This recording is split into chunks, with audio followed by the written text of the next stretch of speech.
Bonjour et bienvenue dans Profession Sophrologue, le podcast dédié aux sophrologues qui veulent donner de l'énergie à leur activité. Je suis Laurence Roufouillet, je suis sophrologue depuis plus de 20 ans. J'ai écrit 14 livres qui intègrent la sophrologie dans une utilisation quotidienne. Ma passion, simplifier les sujets complexes et partagés. J'ai co-créé le sommet virtuel de sophrologie et j'ai eu la chance d'accompagner à ce jour près de 5000 personnes, que ce soit à mon cabinet à Boulogne-Billancourt comme en entreprise.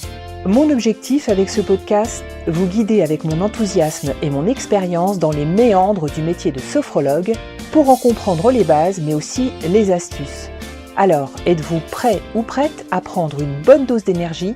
C'est parti ! Bonjour et bienvenue dans ce 6e épisode. Si vous écoutez cet épisode lors de sa sortie, nous serons à quelques heures du réveillon de Noël. J'espère que vous profitez de cette période pour vous reposer et apprécier la compagnie de vos proches. L'épisode de cette semaine, ainsi que celui de la semaine prochaine, s'intéressera plus particulièrement à cette notion d'énergie dont je vous parle depuis le début. La parenthèse des fêtes peut être un bon moment pour se poser et y réfléchir. Mais avant cela, je vous en dis un peu plus sur les workshops que je proposerai à partir de mi-janvier. J'ai choisi de traiter 4 premiers thèmes parmi ceux qui reviennent le plus souvent dans mes accompagnements avec des sophrologues, que ce soit des personnes qui sont en cours d'installation ou alors des personnes qui sont en interrogation sur leur pratique. Je vous les indique d'ores et déjà, mais vous les retrouverez sur mon compte Instagram, @espace-du-calme. Le premier thème sera « Je définis mon modèle économique » pour que chacun puisse identifier la manière dont il va gagner sa vie avec son métier. Le deuxième, je pose le cadre de mes séances. Il y sera notamment question de l'organisation de vos rendez-vous, de la gestion des annulations, etc. Le troisième sera je travaille ma posture de sophrologue et le quatrième, je gère le déroulement d'une séance.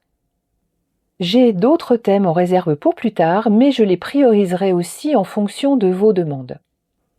J'insiste sur le fait qu'il s'agit d'un workshop.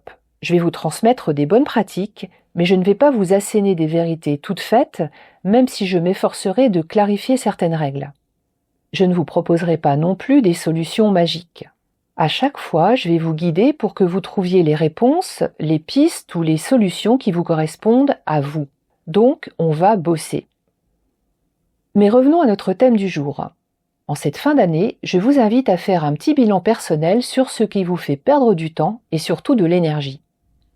Donc voici de mon point de vue les 5 comportements ou 5 attitudes qui ont tendance à consommer mon énergie pour rien. Et à la fin de cet épisode, je vous proposerai un petit exercice à faire juste de vous à vous. Dans cette notion de déperdition d'énergie, j'entends à la fois mon énergie physique, ça me demande un effort et ça me prend du temps, mon énergie intellectuelle, ça me fait cogiter, ça prend du temps de cerveau, mais aussi mon énergie émotionnelle. Ça perturbe mon équilibre en laissant monter les aspects désagréables d'émotions comme la peur ou la colère et ça me paralyse. La première chose qui pourrait me prendre de l'énergie, c'est de me comparer aux autres.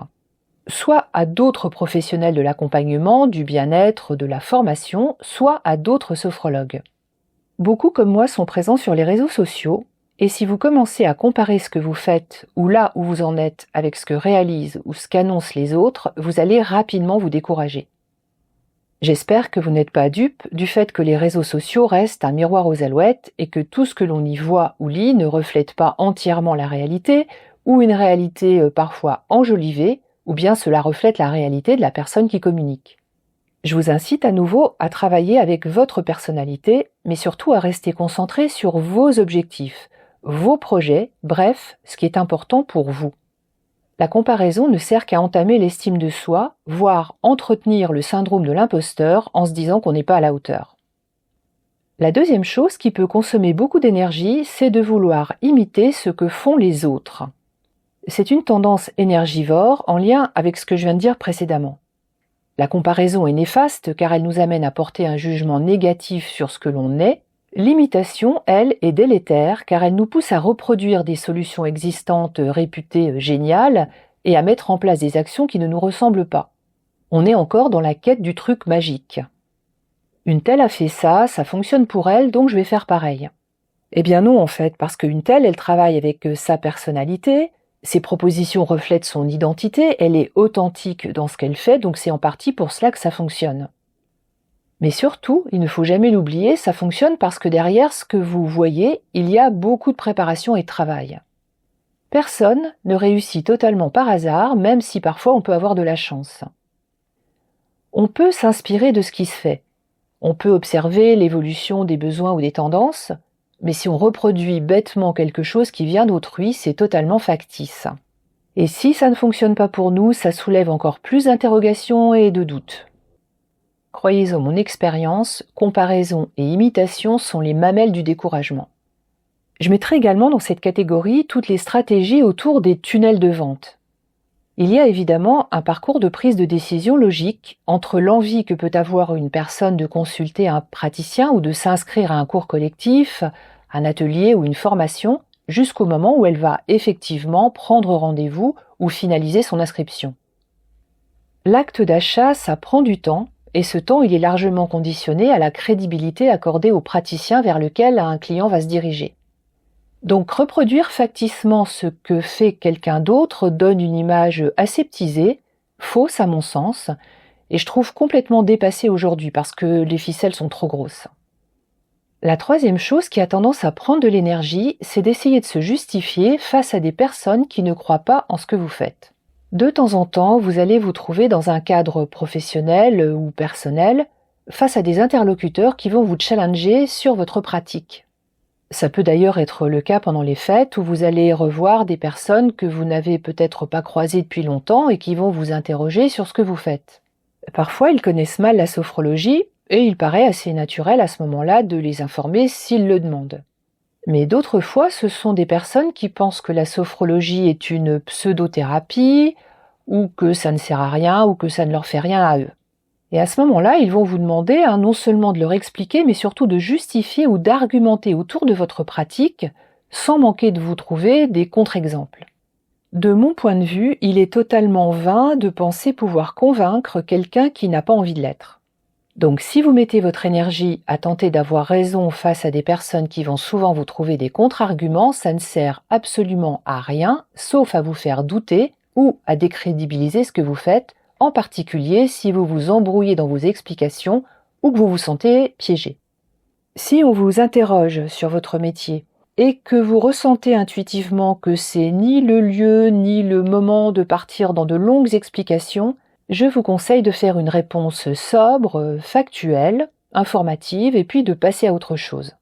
En particulier si vous sentez que votre interlocuteur a envie de croiser le fer et encore plus si c'est dans un moment où tout le monde a consommé de l'alcool. Eh bien, dites-lui simplement que la sophrologie n'est pas forcément adaptée pour tout le monde, que vous comprenez que ce ne soit pas le cas pour lui ou pour elle, et puis vous orientez la conversation vers un autre sujet, ça n'est pas ce qui manque en ce moment. La quatrième chose qui a pu me faire perdre de l'énergie, c'est d'accepter des collaborations plus ou moins bidons, ou en tout cas sans grand intérêt pour moi.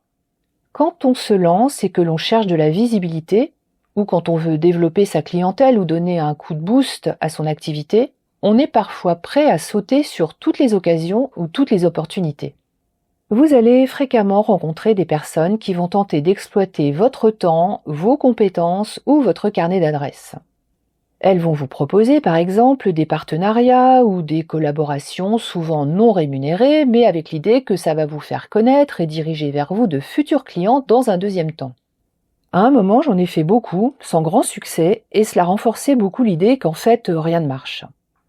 S'il m'arrive aujourd'hui de faire des partenariats, c'est toujours avec des professionnels que je connais, des professionnels déjà installés, sérieux, et avec lesquels on peut monter une intervention qui apporte de la valeur ajoutée, chacun avec sa pratique ou son expérience, et avec des intérêts équilibrés. Ne perdez pas trop de temps avec trop de sollicitations qui ont l'air rutilantes, mais qui servent plus à exploiter éventuellement votre image ou même à vous faire travailler pour rien, et avec un retour sur investissement qui risque d'être assez minime, voire nul. Je le redis, vous avez d'abord besoin de votre énergie pour vous. Enfin, la cinquième chose qui est énergivore, c'est d'accorder trop d'importance aux critiques. Personne ne fait l'unanimité. Chacun peut commettre des maladresses, faire des erreurs, surtout par manque d'expérience ou excès de bienveillance. Et surtout, dès lors qu'on montre ce que l'on fait, nul n'est à l'abri des jaloux ni des rageux. Donc forcément, même si vous vous efforcez de travailler de votre mieux, avec justesse en étant aligné, il arrivera que vous ayez des avis négatifs sur Google, des commentaires critiques sous vos posts ou même des remarques de vos clients qui vous paraîtront désagréables et encore plus si vous estimez qu'elles sont injustes. C'est important de savoir que cela va inévitablement arriver, de s'y préparer sans pour autant y accorder trop d'importance. Une critique est à prendre de manière neutre pour envisager des points d'amélioration, bien évidemment, mais elle ne définit pas qui vous êtes, elle ne condamne pas votre manière de travailler. Elle reste un point de vue, une opinion, tant que vous avez exercé dans les règles de la profession. Quand vous recevez des critiques, portez-leur de l'attention pour faire évoluer votre pratique, mais ne restez pas bloqué au risque de perdre toute confiance. Et si cela vous touche excessivement ou trop longtemps, travaillez ça en supervision. Pour terminer, je vous propose de faire cet exercice pour vous.